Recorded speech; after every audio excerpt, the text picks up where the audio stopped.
8차시 다항식의 계산 두 번째 시간 그리고 곱셈 공식 첫 번째 시간 강의를 시작하도록 하겠습니다. 우선 학습 목표입니다. 1번 다항식 나누기 단항식의 계산, 두 번째 a 플러스 b 곱하기 c 플러스 d의 전개, 그래서 두 가지 내용을 다루도록 하겠습니다. 우선 첫 번째 학습 내용입니다. 다항식 나누기 단항식의 계산입니다. 개념 정리를 보고 바로 예제로 넘어가도록 하겠습니다. 다항식 나누기 단항식의 계산은 다음 순서로 한다. 첫 번째, 역수를 이용하여 나눗셈을 곱셈으로 고친다. 두 번째, 괄호를 푼다. 세 번째, 동류항끼리 모아서 계산한다. 네 번째, 차수가 높은 항부터 순서대로 쓴다. 그래서 두 번째부터 세 번째까지는 지난 시간에 다 했던 내용이고요. 첫 번째를 보면 나눗셈을 고셈으로 고친다 라는 내용이 나와 있죠. 그래서 사실은 앞으로도 그렇고 모든 나눗셈은 거의 곱하기로 바꿔서 풀게 될 겁니다. 자, 예제를 한번 보겠습니다. 자, 예제 괄호 열고 4x의 4제곱 플러스 12xy 마이너스 8x 괄호 닫고 나누기 2x입니다. 자, 이걸 한번 계산해 보도록 하겠습니다. 자, 우선 나누기를 곱하기로 바꿔줍니다. 이 과정에서 뒤쪽에 있는 2x는 어떻게 돼야 되죠? 역수를 취해서 2x분의 1이 돼야 합니다. 자, 그 다음 이제 곱하기로 바꿨으니까 괄호를 풀어야겠죠. 괄호를 풀 때는 분배 법칙을 이용하고 음수에 주의해야 한다 라고 써 있는데 다행히 음수는 아니네요. 그러니까 분배 법칙을 몇 번? 3번 써주시면 4x 4제곱 곱하기 2x분의 1 더하기 12xy 곱하기 2x분의 1 빼기 8x 곱하기 2x분의 1로 분배 법칙을 총 3번 써주시면 되겠죠. 그래서 차례차례 계산을 해주면 2x 세제곱 플러스 6y 마이너스 4가 되겠죠. 자, 그래서 첫 번째 예제를 한번 풀어봤습니다. 다음으론 두 번째 내용 괄호 열고 a 플러스 b 곱하기 c 플러스 d의 전개, 그래서 곱셈 법칙 첫 번째 시간이 되는데요. 이제 곱셈 공식은 굉장히 여러 개가 있어요. 정말 여러 개가 있는데 사실은 그걸 하나하나 다 외우는 것보다는 원리를 알고 있는 게 훨씬 편하겠죠. 그래서 오늘은 그 원리를 어떻게 찾아가는지에 대해서 조금 자세히 설명을 하겠습니다. 자, a 플러스 b 곱하기 c 플러스 d의 계산은 어떻게 해야 될까요? 다음 안내를 따라서 한번 해보도록 하겠습니다. 자, 우선 첫 번째입니다. a 플러스 b 곱하기 c 플러스 d에서 c 플러스 d를 m으로 바꿔보세요. 그래서 바꾸면 어떻게 됩니까? 괄호 열고 a 플러스 b 하고 뒷부분은 그냥 m이라고 써주면 되겠죠. 그래서 괄호 열고 a 플러스 b 괄호 닫고 곱하기 m 이렇게 써주시면 되죠. 자, 두 번째 안내로 가봅시다. 자, 괄호 열고 a 플러스 b 괄호 닫고 곱하기 m은 am 플러스 bm 이라고 할 수가 있습니까? 라는 질문인데요. 너무 쉬운 질문이죠? 물론이죠. 왜? 뭘 사용해서? 그렇죠. 분배 법칙을 사용하면 너무나 간단히 할 수 있는 얘기겠죠. 그래서 예! 하고 대답을 하시면 됩니다.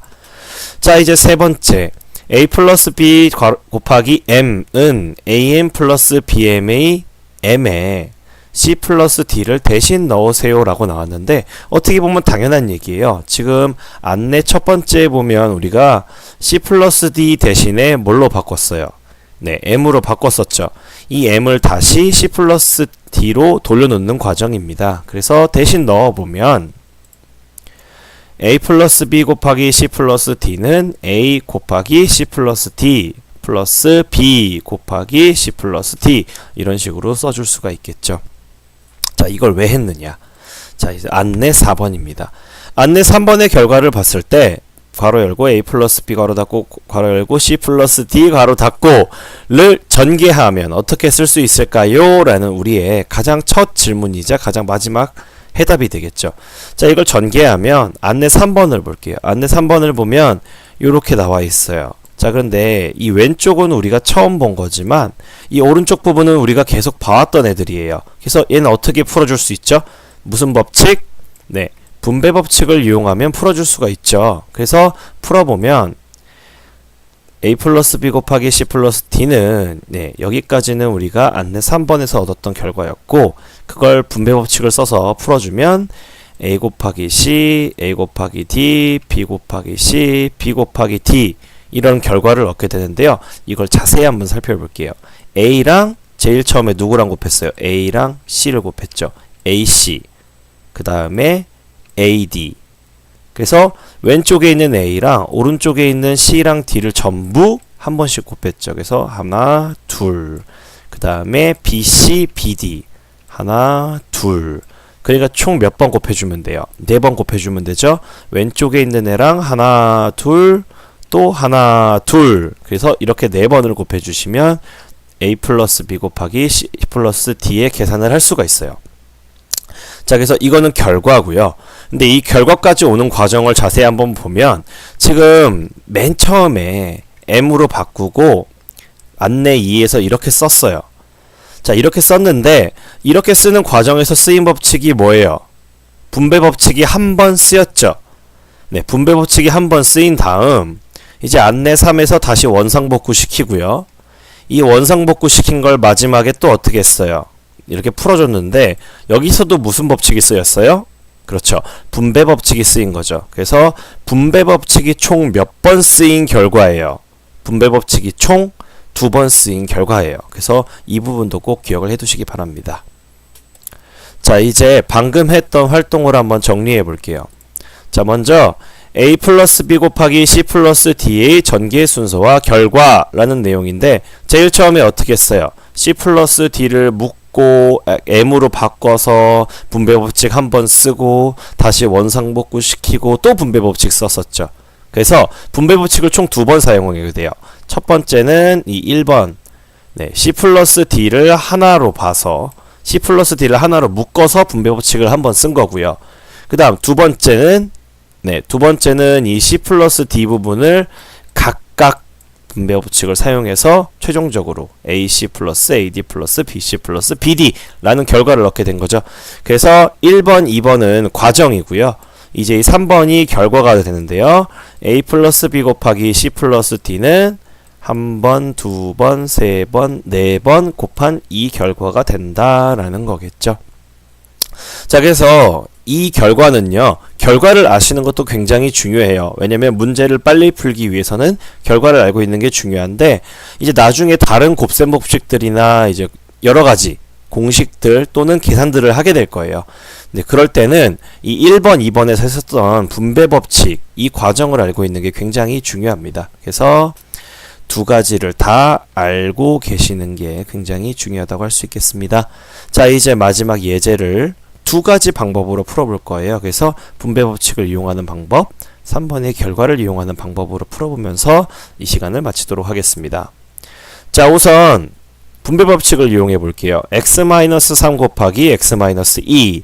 그래서 분배 법칙을 이용할 거니까 저는 이 뒤에 x-2를 하나로 볼게요. 그래서 얘를 하나로 보고 분배 법칙을 한 번, 2번 써주면 x 곱하기 x-2 마이너스 3 곱하기 x-2. 여기서 중요한 건 분배 법칙 할 때마다 늘 얘기 드리지만 이 마이너스 3, 이 마이너스 3에 꼭 주의를 하셔야 됩니다. 분배 법칙 할 때. 자, 그 다음 분배 법칙을 한 번 더 사용을 하면 이런 결과가 나오게 되죠. 그래서 x제곱 마이너스 2x 마이너스 3x 플러스 6. 자, 그 다음은 어떻게 해줘야 돼요? 네, 동류항끼리 묶어줘야 되니까 x제곱 마이너스 5x 플러스 6이라는 결과를 얻게 되죠.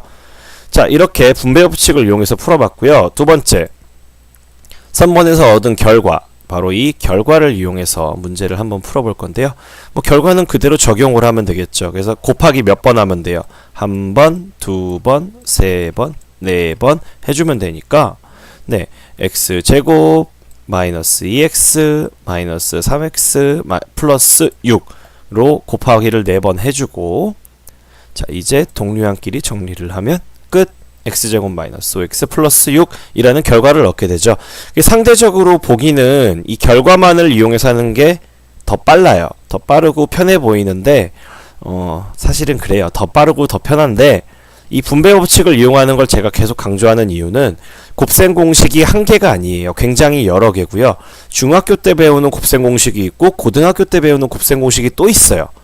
그리고 여러분들은 앞으로 이렇게 괄호가 들어가 있는 식들을 계속 풀게 될 텐데 이렇게 각각의 결과를 외우게 되면 여러분들이 외워야 될 게 엄청나게 늘어나요.